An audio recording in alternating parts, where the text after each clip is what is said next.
Bonjour les amis de la forêt, alors aujourd'hui je vais vous parler d'Alfred Hitchcock, un réalisateur que j'ai beaucoup aimé lorsque j'étais adolescent et dont j'avais vu beaucoup de films à la télévision publique dans les années 70 et 80. La mort aux trousses, Les oiseaux, Vertigo, L'homme qui en savait trop, Le crime était presque parfait, Le faux coupable, Les enchaînés. Bon, j'avais vu beaucoup de films et j'appréciais beaucoup ce réalisateur. Il faut dire aussi que j'étais influencé, je pense, par le livre de Truffaut, Hitchcock par Truffaut, livre qui était sorti en 1966 et qui avait été réédité en 1983 et que j'avais acheté en 84 ou en 85. Je vous mettrai le lien du passage chez Pivot, l'émission Apostrophe de Truffaut, très intéressant. Et c'est ce livre, en fait, qui avait fait de Hitchcock un auteur. Comme disait Jean-Louis Bory, écrivain, critique de cinéma, qui participait à la célèbre émission radiophonique Le Masque et la Plume, sur France Inter. Avant le livre de Truffaut, Hitchcock était considéré comme un bon filmmaker, un bon faiseur de films, et c'est le livre de Truffaut qui l'a fait roi, qu'il a consacré comme auteur. Alors, il s'avère que lorsque j'ai revisité l'œuvre de Hitchcock un peu 20 ans plus tard, dans les années 2000, via des DVD, j'ai changé d'avis et j'ai été assez déçu en fait par les films que je voyais, que je trouvais un peu longs et ennuyeux, voire parfois à la limite du regardable. Alors je vais essayer de trouver des éléments objectifs pour expliquer ce désenchantement par rapport au cinéma d'Hitchcock.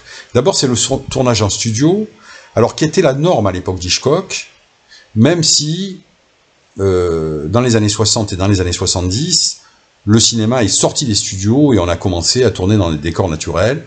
Mais bon, c'était pas le truc d'Hitchcock, lui il avait toujours tourné en studio.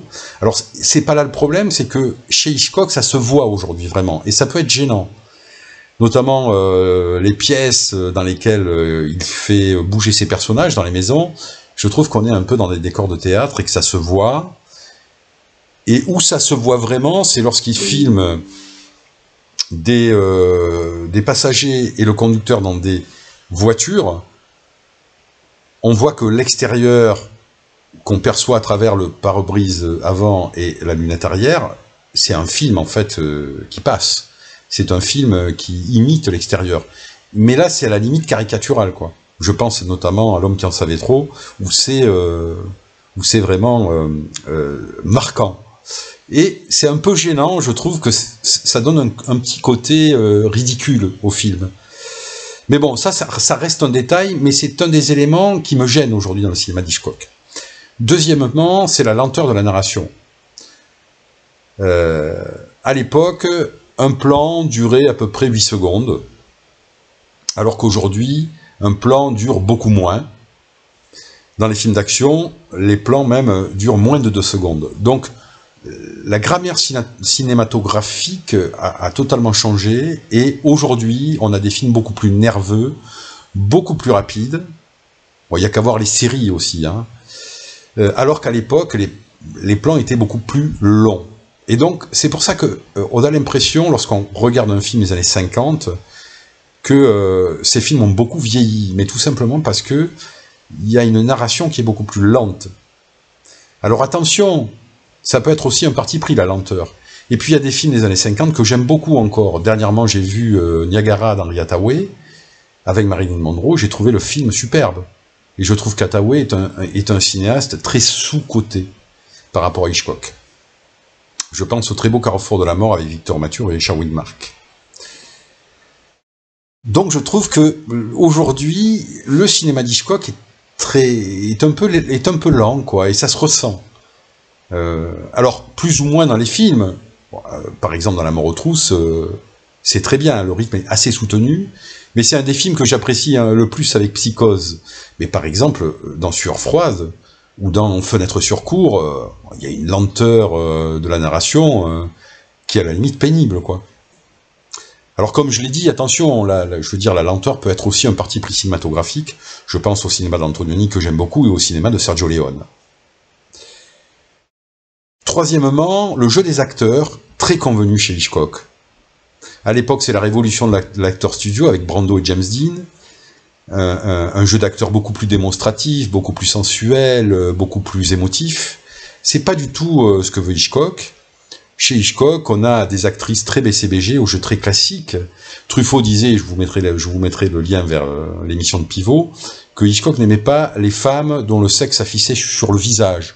C'est-à-dire, il n'aimait pas les femmes trop sensuelles ou trop sexy comme Marilyn Monroe. Il aurait jamais pu tourner avec Marilyn, mais il aurait jamais pu tourner non plus avec James Dean et Marlon Brando, hein, qui avait un jeu beaucoup trop sensuel pour Hitchcock. Hitchcock, c'est vraiment un jeu d'acteur très classique, avec peu d'émotivité, de sensualité, et le modèle pour Hitchcock, à la limite, c'était James Stewart. Et du côté des blondes de platine, on avait la beauté discrète de Grace Kelly, de Tippi Hedren, ou de Eva Marissa. Il n'y a qu'un film qui détonne dans la filmographie d'Hitchcock, pour moi, au niveau de la sensualité de l'actrice, c'est Psychose. Mais Psychose est un film un peu à part, je trouve, dans la filmo d'Hitchcock, et d'ailleurs c'est le film que je préfère. Donc on a l'impression, quand on regarde le cinéma d'Hitchcock, que le jeu d'acteur est un peu suranné. Mais bon, ça c'est mon impression, mais ça m'étonne pas que James Stewart ait été un des acteurs préférés d'Hitchcock. Il y a Henry Fonda aussi qu'il aimait bien, même si j'adore Henry Fonda par ailleurs. Hein.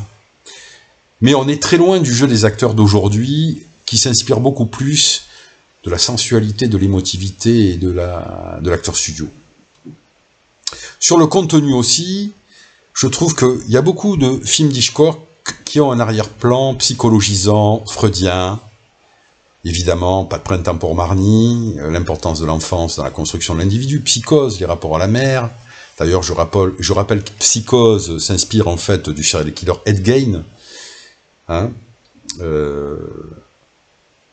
qui avait traumatisé l'Amérique à l'époque.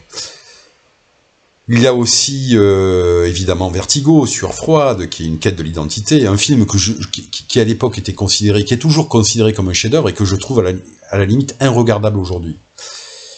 Trop démonstratif, trop lent, trop poussif, quoi. Même s'il y a des scènes superbes, hein, notamment la scène du Golden Gate. Donc cet arrière-plan psychologisant, qui marque pas tous ces films, mais certains, je les trouve un peu trop démonstratifs et trop lourdingues. Et puis alors, il y a ces films sur la guerre froide, Le rideau déchiré et L'étau.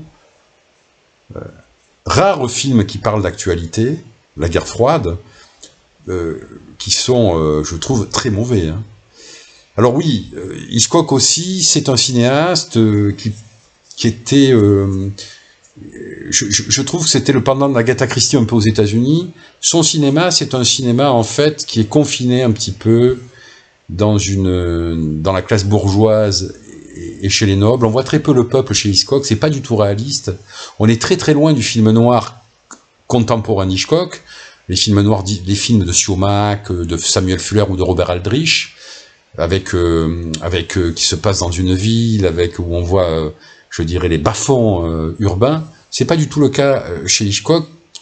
Hitchcock fait des films, en fait, de divertissement, où on est un peu dans l'entre-soi bourgeois, et alors à la limite, c'est pas une critique, parce qu'on peut faire des films comme ça, mais je trouve qu'aujourd'hui, les films évidemment sont beaucoup plus réalistes, et j'ai du mal avec ce cinéma un peu hors sol, si je puis dire.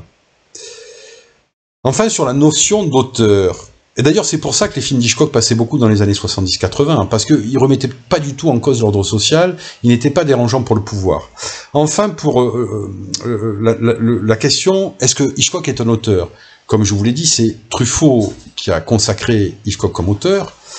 Or, je trouve qu'il y a une contradiction avec le nombre de films qu'il a fait. Le premier film d'Hitchcock, c'est 1922, le dernier, c'est Complot de famille, 1976. Hitchcock a tourné 63 films, donc on peut dire que c'était un serial réalisateur. Il passait son temps à tourner des films. Alors que pour moi, un auteur, c'est un peu Kubrick, Coppola, Antonioni, ce sont des auteurs, des réalisateurs, des auteurs qui portent leurs films pendant plusieurs années. Apocalypse Now, c'est plusieurs années. Entre la gestation et la réalisation, ça a duré 3 ans, quoi. Hitchcock, alors qu'Hitchcock, lui, il fait des films à la chaîne. Il fait parfois 2 films par an. Je veux dire, c'est un véritable serial réalisateur, ce qui est tout à fait contradictoire avec la notion d'auteur. Voilà, je ne sais pas ce que vous en pensez. En tout cas, bon, j'ai délivré ma vérité.